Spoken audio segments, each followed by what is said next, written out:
Halo, jumpa lagi dengan saya Titan di dalam topik Introduction to Documentation.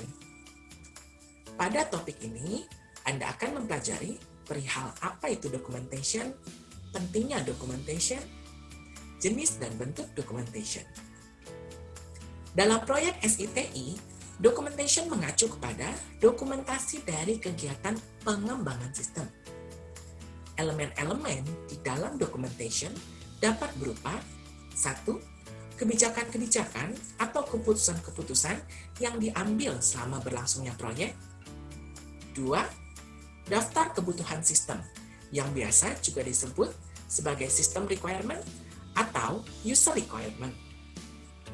Dan 3. Artifak-artifak atau diagram-diagram yang digunakan untuk memodelkan kebutuhan sistem. Nah, walaupun judul daripada course ini adalah Developing Documentation in Closing the Project, bukan berarti bahwa kegiatan membuat documentation baru dilakukan saat proyek selesai.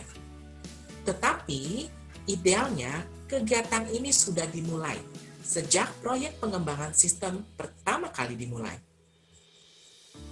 Nah, seiring jalannya proyek, isi atau konten dari documentation tersebut senantiasa harus terus diupdate agar sesuai dengan progres atau output dari setiap proses pengembangan sistem.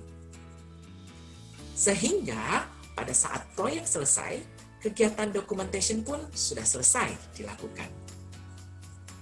Secara umum, documentation terbagi menjadi dua jenis, yaitu system documentation dan user documentation. Lalu, berdasarkan bentuknya, documentation juga dapat dibedakan menjadi paper-based documentation dan online documentation. Nah, untuk penjelasan lebih lanjut terkait dengan jenis dan bentuk documentation akan dibahas di modul yang terpisah. Demikian untuk penjelasan singkat dari modul ini. Jangan lupa untuk dibaca kembali materi pembelajarannya serta kerjakan latihan soal yang sudah disediakan. Selamat belajar, sukses selalu untuk Anda.